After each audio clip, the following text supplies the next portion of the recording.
Bismillahirrahmanirrahim. Assalamualaikum warahmatullahi wabarakatuh.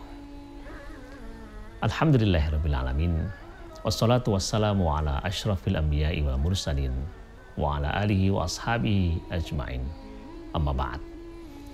Para jamaah yang dirahmati Allah Subhanahu wa taala, puji syukur kita panjatkan kehadirat Allah. Pada hari ini kita bisa memulai kajian ta'lim kita. Kita akan memulai ta'lim kitab Al-Wafi fi Syarhil Arba'in An-Nawawi. Jadi hari ini kita akan membahas kitab Al-Wafi, syarah dari kitab Arba'in An-Nawawi, 42 kitab hadis yang nanti secara berkesinambungan 42 kali pertemuan kita akan sampaikan kepada para jamaah sekalian. Hadis ini atau kitab ini disusun oleh Dr. Mustafa Al-Bugha, ya, dari penerbit Darul Ilmi wan Nur Beirut, dan kita akan memulai pada hari ini pada episode yang pertama, hadis yang pertama, hadis innamal a'malu binniyat. Nah, kita mulai pada hadis yang pertama. Bismillahirrahmanirrahim. An Amiril Mu'minina Abi Hafsin Umar bin Al-Khattab radhiyallahu anhu qala Sami'tu Rasulullah sallallahu alaihi wasallam yaqul innamal a'malu binniyat wa innamal likulli imri'in ma nawa faman kanat hijratuhu ila Allah wa rasulih fahijratuhu ila Allah wa rasulih wa man kanat hijratuhu lidunya yusibuha aw imra'atin yankihuha fahijratuhu ila ma hajara ilaihi. Muttafaqun alaih. Dari Amirul Mukminin Abu Hafsin Umar bin Al-Khattab radhiyallahu anhu, beliau berkata, aku mendengar Rasulullah sallallahu alaihi wasallam bersabda, amal itu hanyalah tergantung dari niat, dan seseorang hanya akan mendapatkan sesuatu sesuai yang ia niatkan. Barang siapa yang hijrahnya karena Allah dan Rasulnya, maka hijrahnya karena Allah dan Rasulnya mendapatkan ridha Allah dan Rasulnya. Barang siapa yang hijrahnya karena dunia yang ingin dia cari, atau karena wanita yang ingin dia nikahi, maka hijrahnya hanya akan mendapatkan apa yang ia niatkan dalam hijrah itu. Para jamaah sekalian, dalam kitab ini disebutkan rawahu Imam al-Muhadditsin. Hadis ini diriwayatkan oleh dua imam muhaddits. Dua imam muhaddits itu yang tadi kita sebut dengan muttafaqun alaih, biasanya disebut Imam Al-Bukhari dan Imam Muslim, atau Al-Bukhari dan Imam Muslim. Nama lengkap beliau adalah Abu Abdullah Muhammad ibni Ismail ibni Ibrahim ibni Al-Mughirah ibni Bardizbah Al-Bukhari. Ini nama Syekh Al-Bukhari atau Imam Al-Bukhari. Kemudian Imam Muslim dengan nama Abul Husain Muslim bin Hajjaj bin Muslim Al-Qushairi An-Nisaburi. Nah, kitab beliau itulah yang disebut dengan Sahihain, dua kitab sahih. Para jamaah, sebelum kita masuk ke dalam hadis, biasanya ada yang menyebut beliau dengan Rawahul Bukhari wal Muslim, diriwayatkan oleh Imam Bukhari dan Muslim. Ada kalanya disebut dengan Rawahu Syaikhani, diriwayatkan oleh dua syekh. Dua syekh yang dimaksud adalah Imam Bukhari dan Muslim. Kadang-kadang disebut dengan muttafaqun alaih. Riwayat muttafaqun alaih juga sama diriwayatkan oleh Imam Al-Bukhari dan Muslim. Bedanya, kalau muttafaqun alaih, hadis yang diriwayatkan dari jalur Imam Bukhari sama dengan redaksi hadis yang dibawa dari jalur Imam Muslim, sehingga dia disebut dengan muttafaqun alaih. Dan pada hadis yang pertama ini, atau pada periode kita yang pertama, episode kita yang pertama ini, hadis ini diriwayatkan oleh Bukhari dan Muslim. Nah, kita akan beralih pada pengertian makna secara etimologis.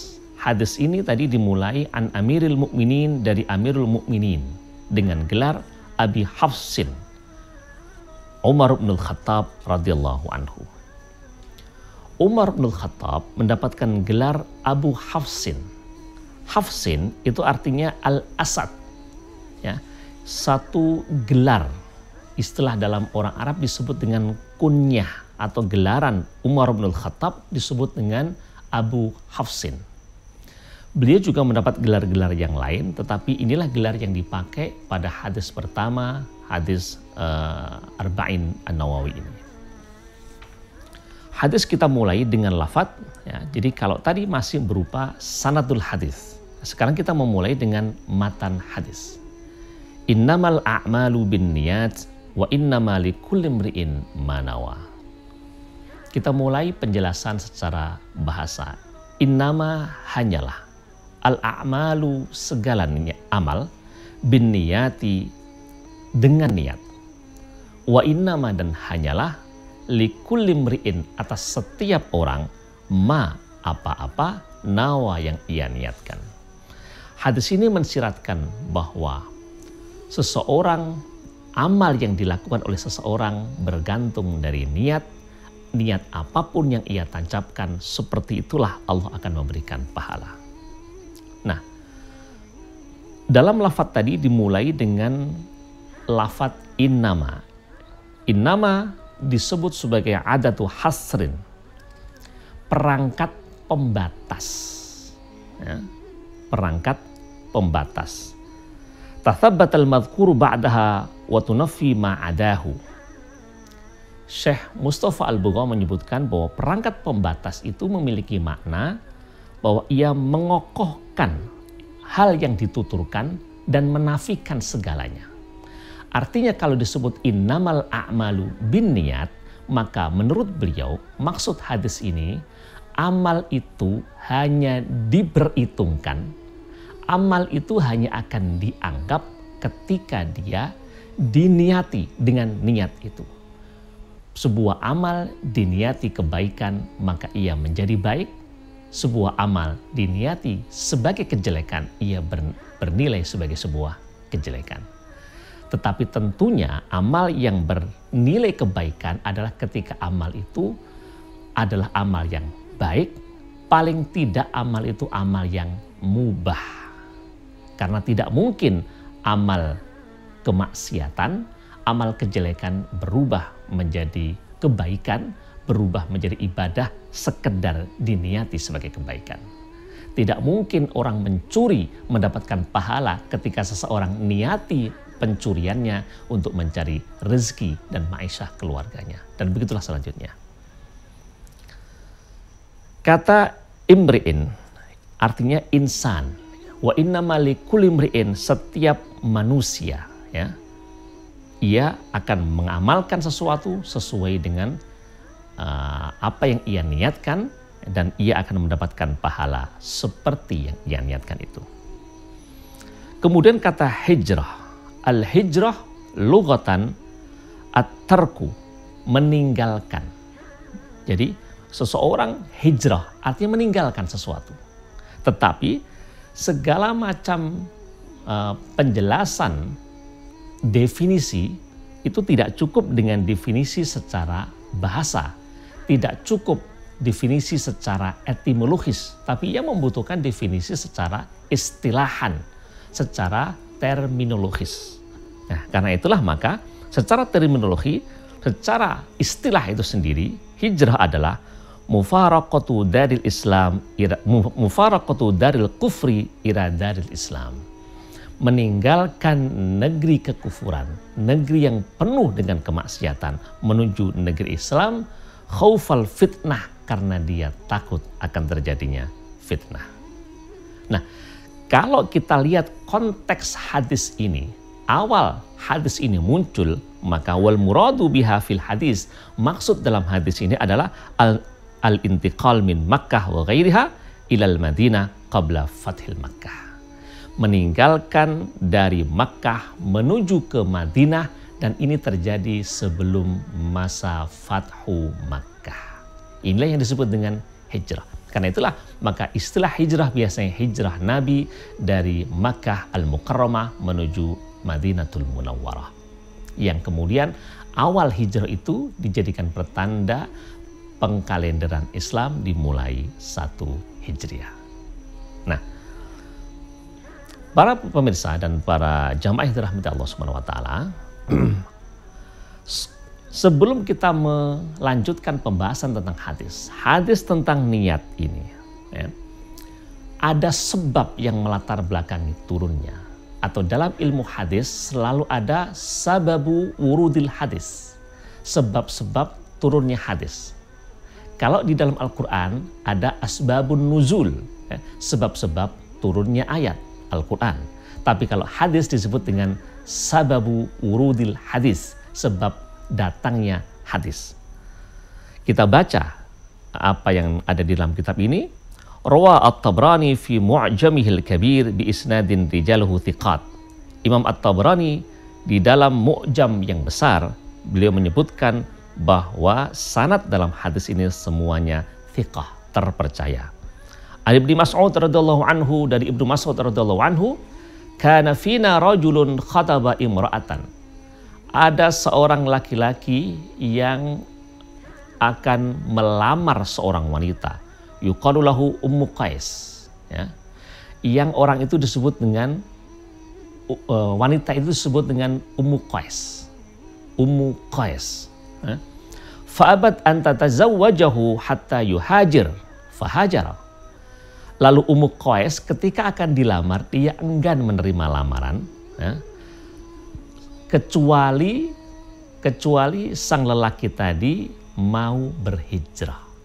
Maka berhijrahlah laki-laki tadi dengan niat supaya dia bisa menikahi Ummu Qais. Wa fakunna nusammihi.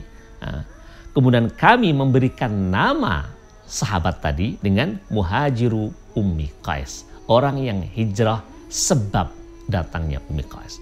Orang yang hijrah karena Ummi Qais. Disebut dengan Muhajiru Ummi Qais. Nah, itulah sebab datangnya hadis. Karena itulah kemudian Nabi membacakan hadis yang tadi, ya. Para jamaah yang dirahmati Allah Subhanahu wa taala, kandungan isi hadis ini bisa kita baca pada penjelasan berikutnya. Yang pertama, ishtiratun niyah, syarat niat. Ittafaqul ulama ala annal a'mal as-sadirah minal mukallafin al-mu'minin la tasiru mu'tabiratan syar'an wa la yatarattabu thawabu ala fi'liha illa bin niyah. Ya. Para ulama bersepakat bahwa amal yang muncul dari seorang yang mukallaf, seorang yang mukmin, dia tidak akan dianggap secara syar'i, tidak akan mendapatkan pahala bagi sang pelakunya illa bin niyah, kecuali ketika diniati. Karena itulah para pemirsa, disinilah pentingnya niat. Seseorang makan, orang makan sebuah aktivitas yang pada dasarnya mubah. Ketika dia meniati, saya akan makan supaya saya bisa memiliki energi untuk saya belajar. Maka belajarnya mendapat pahala dan makannya pun juga berpahala. Karena dia makan dengan sebuah niat agar dia punya stamina dalam talabul ilmi.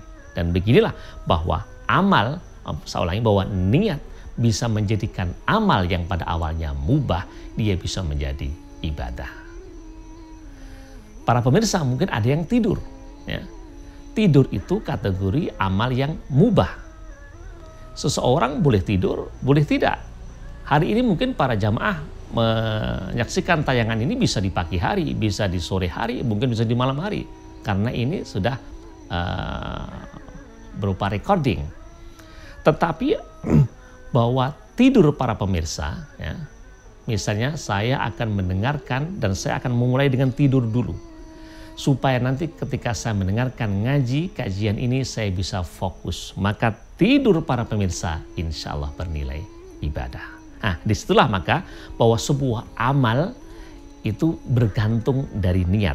Artinya amalan mubah bisa menjadi kurbah, bisa menjadi ibadah dengan niat. Tetapi sekali lagi, tidak mungkin satu amalan maksiat berubah menjadi ibadah ketika diniati. Tadi sudah kita sampaikan. Wan niyatu fil ibadah al-maqsudah kas-salati wal haji was shaumi ruknun min arkaniha. Niat dalam ibadah yang dimaksud adalah salat, haji dan puasa adalah menjadi rukun dari berbagai macam rukun. Ya. Jadi niat itu salah satu dari rukun ibadah. Nah, para pemirsa tentu harus tahu beda syarat dengan rukun. Syarat adalah ketentuan yang harus dilakukan sebelum seseorang melakukan amaliyah. Sementara rukun adalah ketentuan yang harus dilakukan pada saat ia sudah melakukan amaliyah. Orang mau melakukan sholat, ada syarat tertentu yang harus ia lakukan. Apa itu? Bersih badan, pakaian, tempat dari hadas dan najis. Najis yang ada dalam tubuh dibersihkan. Hadas, misalnya dia keluar angin, maka dibersihkan hadasnya dengan cara apa? Berwudu. Maka berwudu, membersihkan pakaian dari hadas najis, syarat pertama sebelum sholat ia lakukan. Lalu apa lagi? Ia harus menutup aurat.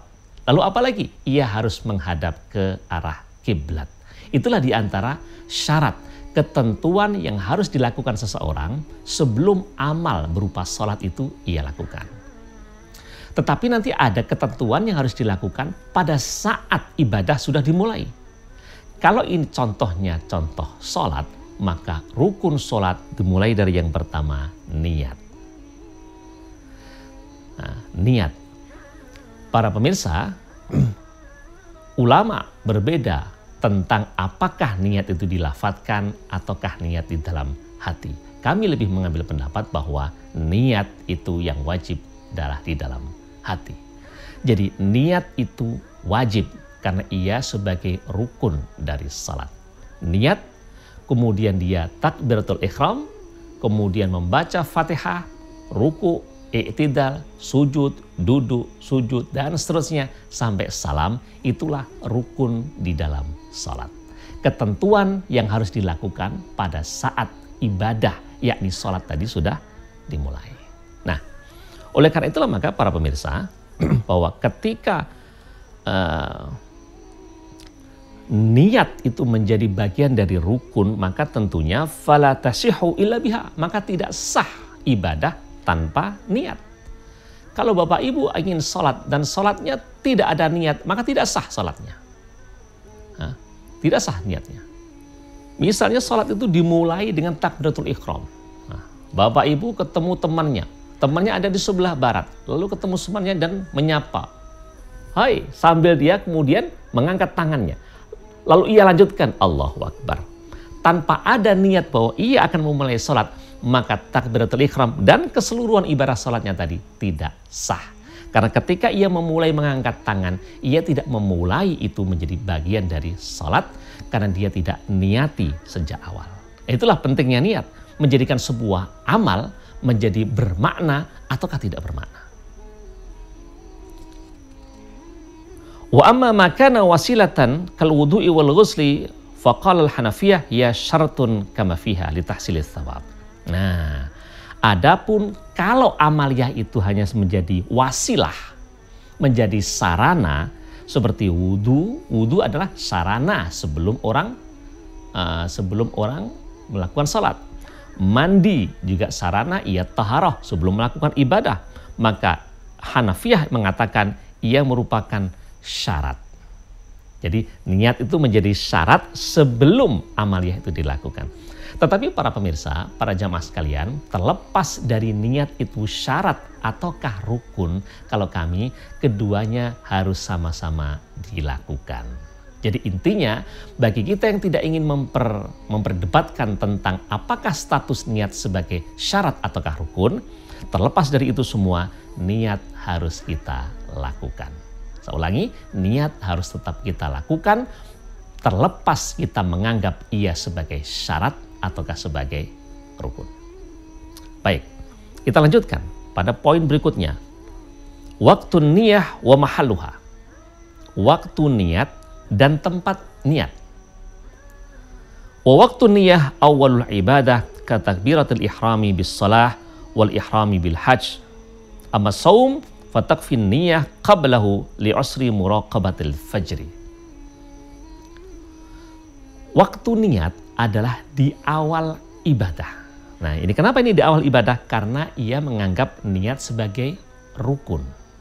Nah, di awal ibadah artinya ia sudah masuk ke dalam rangkaian ibadah. Kalau menyebut sebagai syarat berarti kan ia masuk kategori rangkaian sebelum ibadah dilakukan. Nah, karena Syekh Mustafa Al-Bughaw menganggap ini sebagai rukun, maka niat dilakukan pada saat ibadah sudah dimulai. Nah, takbiratul ihrami bis-shalah seperti saat takbiratul ihram. Karena itulah ada yang menyebutnya pada saat takbiratul ihram, ya. Kemudian ia bertakbir sambil ia menancapkan niat Allah. Pada saat ia mengatakan Allah, hatinya berniat bahwa aku melakukan sholat zuhur misalnya 4 rakaat karena Allah. Cukup di dalam hati. Orang yang melakukan ihram bil haji untuk haji, ketika dia memakai ihram, ya, baju sudah dipakai, sudah persiapan, lalu kemudian dia niat di dalam hati, Bismillahirrahmanirrahim. Bagi yang mentalafutkan biasanya menyebutkan labbaik Allahumma umratan atau nawaitul umrah wa ahramtu biha. Ini bagi yang melafatkan. Tetapi di sini nanti Syekh Mustafa Al-Bughaw menyebutkan bahwa niat tidak harus dilafatkan tapi cukup di dalam hati. Nah, secara umum waktunya adalah pada saat ibadah sudah dimulai. Berbeda dengan puasa. Adapun niat puasa, ya, amma shaumu fatakfin niyah qablahu. Puasa niatnya cukup di waktu sebelum puasa dilakukan. Ingat, puasa dilakukan min tulu'il fajri ila ghurubis syamsi. Ulangi, min tulu'il fajri ila ghurubis syamsi. Sejak terbit fajar sampai terbenam matahari. Terbit fajar itu waktu subuh, terbenam matahari waktu maghrib. Itulah waktu kita berpuasa secara syar'i. Nah, karena susahnya kita untuk bisa melihat secara detail kapan saat fajar itu mulai, karena itulah maka diperbolehkan seseorang melakukan niatnya sebelumnya. Baik pada saat sahur, orang bangun jam 3 malam lalu dia sahur dan ia niat akan berpuasa, baik puasa wajib atau puasa sunnah, atau bahkan mungkin seperti imam mujtahid yang lain meniati di malamnya. Misalnya setelah dia sholat tarawih, kemudian dia meniati untuk melakukan puasa keesokan harinya, itu pun juga diperbolehkan. Wa yushtaratu fiha ta'yunul manwi wa tamyizuhu an ghairihi. Disyaratkan untuk menentukan yang diniati dan membedakan dari yang lainnya. Fala yakfi an yanwiyas salah bal la budda min ta'yiniha bi sholatiz zuhri awil asri. Nah, maka tidak cukup seseorang meniati saya niat salat, tidak cukup. Tetapi dia harus meniati kalau memang sekarang waktunya zuhur, saya niat salat zuhur. Kalau sekarang waktunya maghrib, saya niat salat maghrib. Ini namanya ta'yinun niyah. Jadi memantapkan dan menentukan niat dari ibadah. Dan itu nanti akan berkembang kepada ibadah-ibadah yang lain. Baik itu salat. Ya, salat ketika seseorang berniat, hatinya ia mengatakan, saya niat puasa, saya niat sholat zuhur 4 rakaat karena Allah. Termasuk juga kalau seseorang akan berpuasa misalnya, ia harus memantapkan niatnya. Kalau memang dia puasa wajib, saya niat puasa Ramadan. Kalau memang dia niatnya puasa, misalnya dia pernah tidak melakukan puasa lalu mengganti di hari yang lain. Tanggal 3 Syawal dia membayar utang atau nyaur puasa yang ia tinggalkan, maka ia harus berniat, saya puasa tanggal 3 Syawal ini adalah puasa wajib sebagai bagian dari nyaur puasa kami yang tertinggal karena saat itu saya sedang sakit dan seterusnya. Nah, maka sekali lagi ia harus ditentukan. Termasuk nanti Apalagi dalam kondisi seseorang melakukan ibadah dengan waktu yang tumpang tindih. Seseorang sedang nyaur puasa wajib, puasa Ramadan. Kemudian suatu saat dia memiliki nazar, ya. Saya kalau anak saya lahir laki-laki, saya akan puasa 3 hari. Nah, puasa nyaur itu statusnya wajib. Puasa nazar statusnya wajib. Maka tidak boleh gabung wajib dengan wajib. Pada saat tanggal 3 Syawal tadi, ia niat nyaur puasa karena dia tertinggal 1 hari misalnya. Pada saat itu niat puasa wajib, tidak boleh dirangkai dengan puasa nazar. Tidak boleh dirangkai dengan puasa nazar. Puasa nazar di hari yang lain. Kecuali kalau madhab Syafi'iyah membolehkan ganda niat antara wajib dengan sunnah. Seseorang misalnya ingin nyaur puasa Ramadan yang ia tinggalkan di tanggal 3 Syawal. Kebetulan tanggal 3 Syawal itu hari Senin. Ia niat nyaur puasa yang ia tinggalkan sebagai puasa Ramadan. Sekaligus karena hari Senin ia niat puasa Senin Kemis. Madhab Syafi'iyah membolehkan hal semacam itu. Nah, tetapi kalau puasa sama-sama wajib, maka tidak diperkenankan ganda niat di satu amal. Mudah-mudahan bisa dipahami. Baik. Subtema berikutnya adalah tentang wujubul hijrah. Kewajiban hijrah. Al-hijrah min ardil kuffar ila daril Islam wajibatun 'alal muslim alladzi la yatamakkana min idhari dinihi. Hijrah dari negeri kufar ke negeri Islam bagi seorang muslim hukumnya wajib ketika seseorang tidak mungkin bisa mengekspresikan agamanya. Jadi kalau seseorang berada di sebuah negeri, di situ dia tidak bisa melakukan agamanya. Mau sholat tidak bisa, mau puasa apalagi, mau ibadah dilarang. Baik oleh rezim saat itu atau oleh sebuah kekuatan tertentu, maka wajib hukum dia hijrah. Penjelasan ini nanti akan bisa menjadi kaidah bagi sebagian warga Negara Kesatuan Republik Indonesia. Nah, yang menginginkan, saya harus hijrah. Ini negara sudah penuh dengan kekufuran. Maka pertanyaannya, apakah saudara dilarang melakukan sholat di negeri ini? Apakah saudara dilarang melakukan puasa? Apakah saudara dilarang mengekspresikan agama? Apakah saudara dilarang untuk melakukan ketaatan kepada Allah?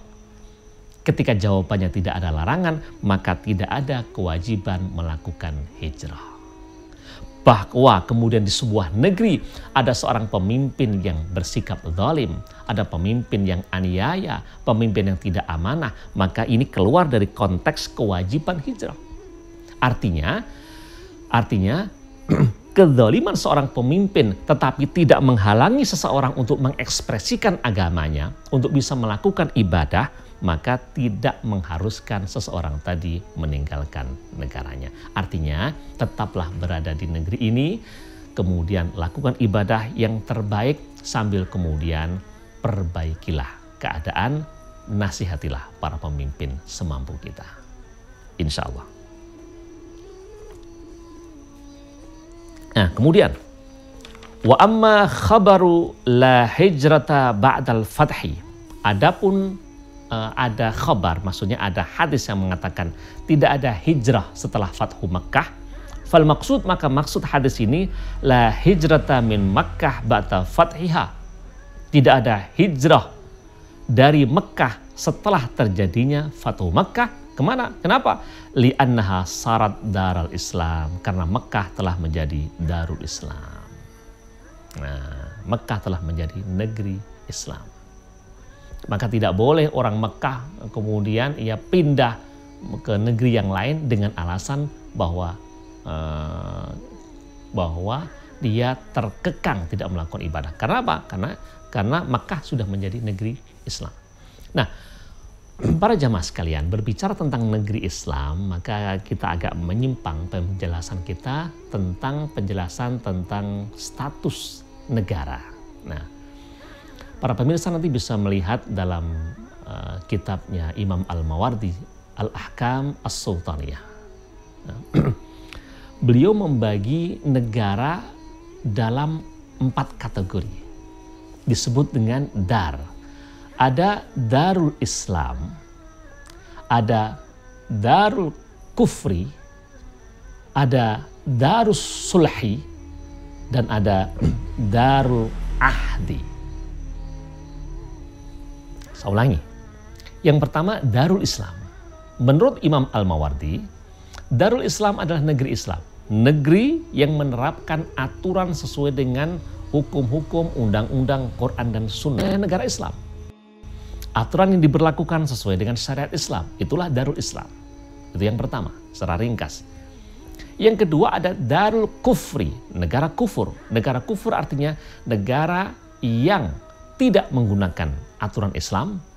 Ia mengadakan perjanjian ataukah hubungan dengan negara kafir, dan ia memberlakukan hukum-hukum kufar, menentang ajaran-ajaran Islam, maka ia disebut dengan Darul Kufri. Darul Kufri. Dan yang ketiga ada namanya Darus Sulhi. Darus Sulhi adalah negara non-muslim tapi menjalin ikatan kerjasama dengan Darul Islam. Sebuah negara yang ada semacam MOU, Memorandum of Understanding, dengan Darul Islam, negeri Islam. Kemudian nanti terjadi kerjasama antara negeri non-muslim dengan negeri Islam tadi. Di situ disebut dengan Darus Sulhi. Dan yang terakhir, Darul Ahdi, negeri kesepakatan. Negeri kesepakatan artinya negeri itu bersepakat untuk melakukan sebuah aturan demi kemaslahatan bersama. Disinilah kemudian negara kita, Negara Kesatuan Republik Indonesia adalah disebut dengan Darul Ahdi. Kalau Muhammadiyah menyebutnya dengan Darul Ahdi Wasyahadah. Negeri atas dasar konsensus dan kesepakatan bersama, wasyahadah dan negeri pembuktian.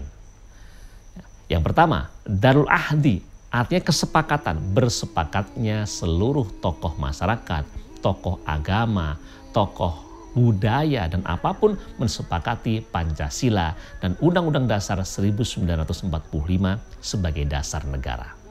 Ini namanya Darul Ahdi. Sementara wasyahadah, Darus Syahadah, negeri persaksian, negeri pembuktian.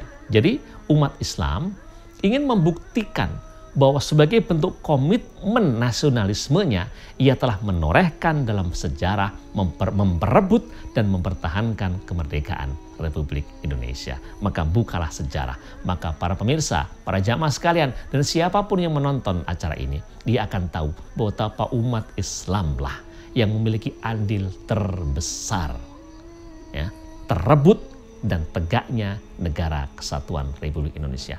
Maka jangan pernah mendikotomikan antara Islam dan nasionalisme. Jangan pernah menyebut bahwa ketika seseorang mengedepankan Islam, lalu ia kemudian anti nasionalisme. Karena sesungguhnya di dalam jiwa umat Islam terkandung semangat nasionalisme.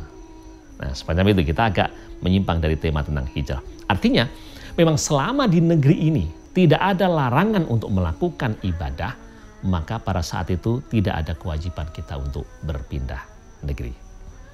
Nah, itu para pemirsa. Sub berikutnya, yufidul hadis anna man nawa amalan salihan. Barang siapa yang berniat dengan sebuah amal saleh, famana'ahu minal qiyami bihi udhrun qahirun min maradin aw wafatin aw nahwu dzalik fa innahu yuthabu alaihi. Barang siapa yang telah berniat dengan sebuah amal soleh, kemudian dia terhalang untuk melakukannya. Kenapa dia terhalang? Karena ada uzur yang terpaksa, uzur yang memaksa dia. Karena sakit, atau karena wafat, atau karena apapun yang tidak mungkin ia lakukan, maka fa'innahu yusabu alaihi, ia mendapatkan pahala karenanya. Karena itulah para pemirsa, mari kita niati setiap kebaikan yang kita punya peluang untuk bisa melakukannya. Para pemirsa yang belum haji, maka punyalah niat yang tulus, yang kokoh untuk berhaji. Bagaimana caranya? Saya selalu menganjurkan kepada para pemirsa, kalau saudara bisa membayar ongkos minimal, ONH minimal 25 juta, segeralah bayar. Kan berangkatnya masih 30 tahun lagi, tidak mengapa. Malaikat Israel datang 2 bulan lagi, tidak apa-apa. Karena kita sudah berazam berniat, pada saat itu kemudian Israel datang, kita sudah tercatat sebagai orang yang berniat melakukan haji, maka fayuthabu alaihi, kita akan mendapatkan pahala haji.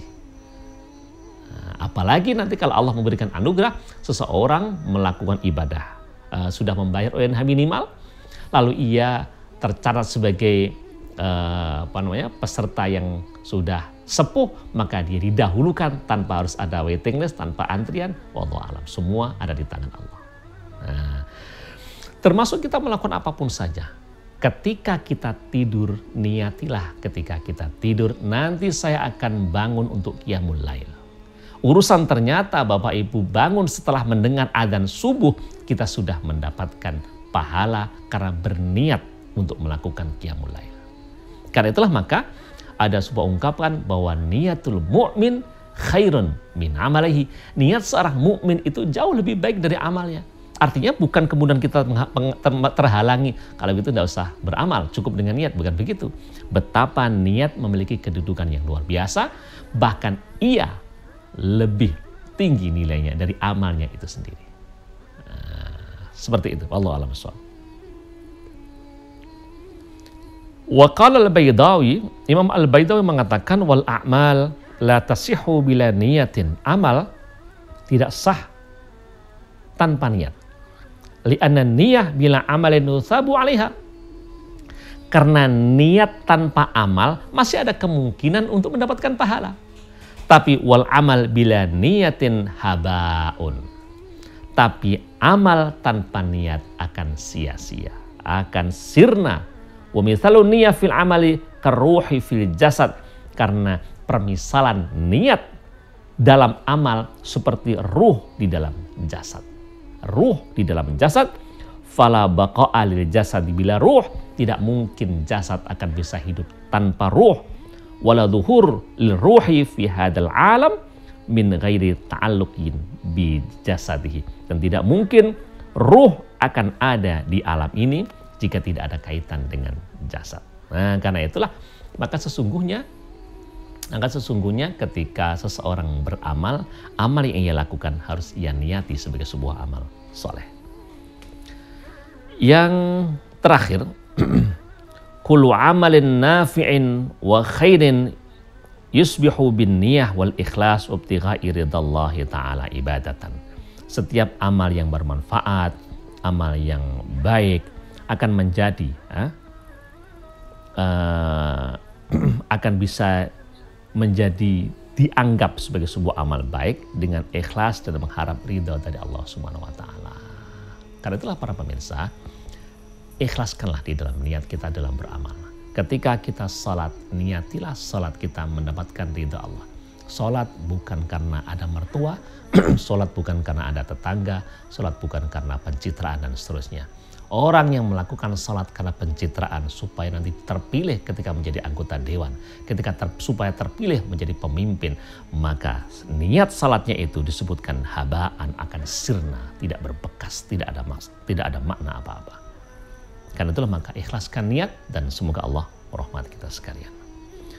Wallahu a'lam bishawab. Para jamaah, para pemirsa sekalian, ini ringkasan dari kitab Al-Wafi pada pertemuan pertama, hadis tentang niat. Mudah-mudahan kita bisa mengokohkan niat kita. Sekali lagi bahwa amal yang kita lakukan bergantung dari niat. Semoga Allah merahmati kita sekalian, menjadikan amal kita termasuk amal yang diridhai Allah Subhanahu wa Ta'ala.